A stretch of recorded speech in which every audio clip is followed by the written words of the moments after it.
कृष्णा काम के बाद घर जा रहा होता है, तभी उसे किसी औरत के चिल्लाने की आवाज आती है। ये किसके चिल्लाने की आवाज है? रास्ता भी सुनसान है, क्या करूं? जाऊं या ना जाऊं? कहीं कोई संकट में हुआ तो? कृष्णा इस बार आवाज की दिशा में चला जाता है, लेकिन उसे कोई नजर नहीं आता। बड़ी अजीब बात है, आवाजें इतनी आ रही हैं, लेकिन दिखाई कोई नहीं दे रहा। कहीं कोई भूत या चुड़ैल का चक्कर तो नहीं? तभी उसकी नजर एक चमकती हुई चीज पर पड़ती है। जैसे ही वो उस चमकती चीज के पास पहुंचता है, उसकी आंखें खुली खुली रह जाती हैं। अरे बाप रे, ये तो सोने का मुकुट है। ये तो बहुत महंगा होगा, लेकिन इतनी रात को इसे यहाँ किसने फेंका? कुछ देर सोचने के बाद कृष्णा उस मुकुट को उठा लेता है और अपने घर ले जाता है। घर पर उसकी पत्नी नमिता मुकुट देखकर खुश हो जाती है और कृष्णा उसे मुकुट के बारे में पूरी बात बताता है। अरे बाबा, मजा आ गया। पता है जी, ये मुकुट कितने का है? पूरी जिंदगी हम दोनों कमाते तो भी इतना पैसा नहीं जमा कर पाते। मजा ही आ गया। लेकिन कृष्णा के मन में कुछ और ही चल रहा होता है। वो नमिता से बोलता है, नमिता, तुम ज्यादा लालची मत बनो, ये हमारा नहीं है। मैं कल इसे पुलिस को दे दूंगा, हाँ, और वो इसके असली मालिक को ढूंढ लेंगे। कृष्णा की बात सुनकर नमिता को भी गुस्सा आ जाता है और वो कृष्णा से बोलती है, सुनो जी, ज्यादा शरीफ तो बनो मत। इतनी मुश्किल से तो मौका मिला है करोड़पति बनने का, और तुम्हें ईमानदारी सूझ रही है। अगर इसे पुलिस को दोगे तो मैं भी चली अपने घर। नमिता की बात सुनकर कृष्णा चुप हो जाता है। नमिता भी मुकुट को कमरे की अलमारी में रख देती है। फिर नमिता और कृष्णा सो जाते हैं। रात में नमिता को किसी औरत के रोने की आवाज आती है। नमिता उठ जाती है। ये कौन मनहूस है जो रात में भी रो रहा है? चैन से सोने भी नहीं देते, चुप करो। नमिता के बोलने के बाद आवाजें आनी बंद हो जाती है। नमिता का ध्यान तभी मुकुट की तरफ जाता है और वो अलमारी खोलकर मुकुट उठा लेती है। क्या सुंदर मुकुट है, इसे पहनकर मैं बिल्कुल रानी लगूंगी। एक बार पहनकर देखती हूँ। नमिता मुकुट पहन लेती है। मुकुट पहनकर नमिता आईने की तरफ जाती है। वाह, मैं कितनी खूबसूरत लग रही हूँ। बिल्कुल किसी रानी की तरह। तभी उसे आईने में चुड़ैल दिखती है। नमिता पलट कर देखती है। चुड़ैल गायब हो जाती है और उसे कोई नहीं दिखता। क्या मेरे पीछे कोई खड़ा था क्या? मुझे ऐसा क्यों लग रहा है जैसे कोई मेरे पीछे था? फिर नमिता भी मुकुट रख कर सो जाती है। तभी एक चुड़ैल आती है और सोते हुए नमिता और कृष्णा को घूरने लगती है। अगली सुबह कृष्णा के जाने के बाद नमिता उस मुकुट को दोबारा अलमारी से निकालती है और पहन लेती है। लेकिन इस बार जैसे ही नमिता वो मुकुट पहनती है, उसे जोर जोर से चक्कर आने लगते हैं। उसकी आंखें लाल होने लगती हैं और उसके सामने एक चुड़ैल आकर खड़ी हो जाती है। चुड़ैल बिल्कुल महारानी जैसी लग रही होती है। तुम कौन हो और मेरे घर में कैसे आई? मैं इस मुकुट की असली मालकिन हूँ और तूने मेरा ही मुकुट रखा है। अब मैं तेरे ही अंदर रहूंगी। ऐसा कहकर चुड़ैल नमिता के अंदर समा जाती है। नमिता बेहोश हो जाती है। थोड़ी देर बाद जब नमिता को होश आता है तो वो महारानियों की तरह मेकअप करके तैयार हो जाती है और सोने का मुकुट पहन लेती है। कृष्णा काम से वापस आता है तो नमिता को यूँ तैयार देखकर हैरान रह जाता है। अरे क्या हो गया है नमिता तुम्हें? ऐसे कैसे तैयार हो गई है? कहीं जा रही हो क्या? और ये सोने का मुकुट क्यों पहना है? क्यों मुकुट पहना हुआ है? अरे मेरा मुकुट है, मैं नहीं पहनूंगी तो कौन पहनेगा? और मैं महारानी हूँ, तैयार नहीं होंगी क्या? अब तो मेरा मूड खराब मत करो और जाओ यहाँ से।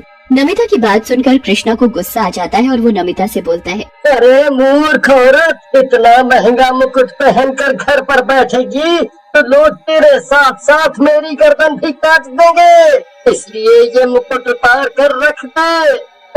लेकिन नमिता कृष्णा की बात पर ध्यान नहीं देती और मुकुट पहने रहती है। उसी रात जब कृष्णा सो रहा होता है, नमिता अपने बिस्तर से उठती है और अपना मुकुट पहनकर घर के बाहर चली जाती है। वो गांव में घूम रही होती है, तभी टिंकू और राणा नाम के दो आवारा उसे देख लेते हैं।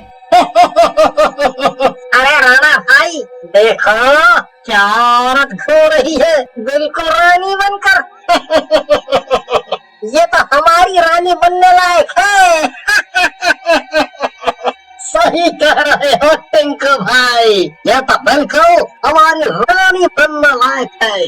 चलो उसके पास। ऐसा कहकर टिंकू और राणा नमिता के पीछे पहुंचकर उसे आवाज लगाने लगते हैं। अरे हो, तेरा ध्यान किधर है? तेरा हीरो इधर है। रानी जी, जरा हमारी तरफ भी देख लो। ओ टिंकू का गाना सुनकर नमिता उनकी ओर पलटती है। वो चुड़ैल बन चुकी होती है और वो उन दोनों से बोलती है तुमने पुकारा रे हम चले आए, तुमने पुकारा रे हम चले आए, जान तुम्हारी लेने आए रे। ऐसा कहकर चुड़ैल उन दोनों को मार डालती है। मेरे बदले की शुरुआत अच्छी हुई है, अब धीरे धीरे सबको मार डालूंगी। फिर चुड़ैल वापस नमिता का रूप बदलकर घर में जाकर सो जाती है। इसके बाद कई दिनों तक ऐसा ही चलता रहता है। नमिता रोज चुड़ैल का रूप बनाती और किसी न किसी गांव वाले को मार डालती।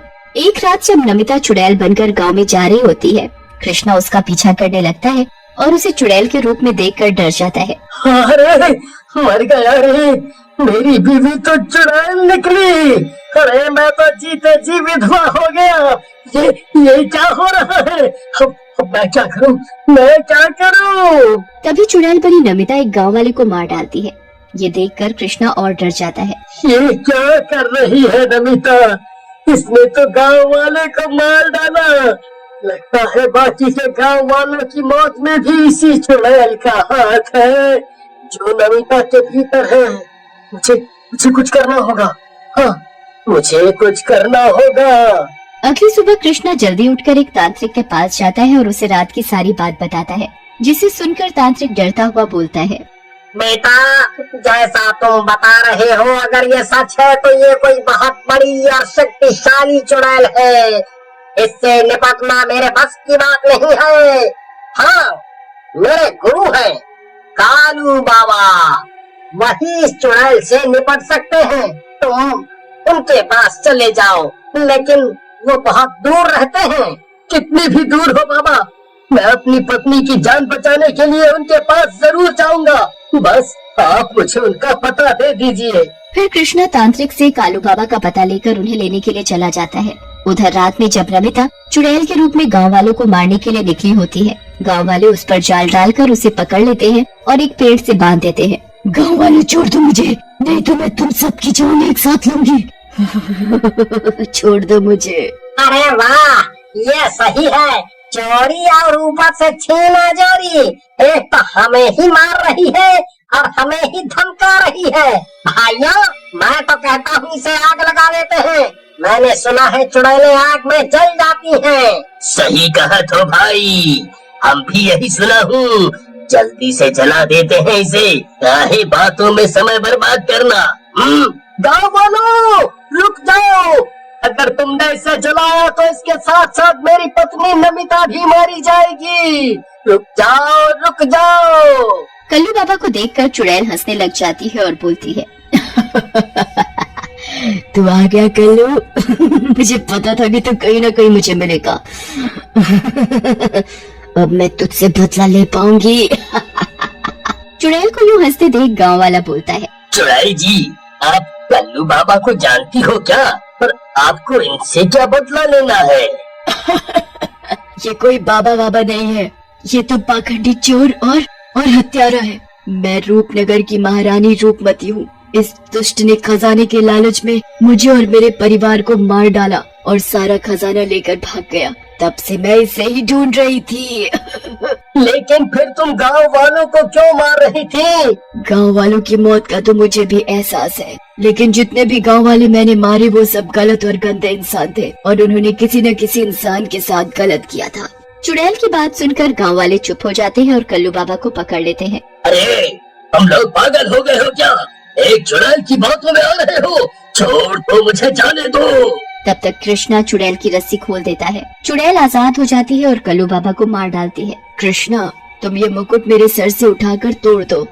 इसके तोड़ते ही मैं यहाँ से आजाद हो जाऊंगी और तुम्हारी पत्नी भी ठीक हो जाएगी और इस सोने को तुम गांव वाले आपस में बांट लेना। जैसे ही कृष्णा मुकुट तोड़ता है, चारों तरफ जोर जोर से हवाएं चलने लगती हैं और चुड़ैल गायब होने लगती है। थोड़ी ही देर में चुड़ैल पूरी तरह से गायब हो जाती है और नमिता भी ठीक हो जाती है।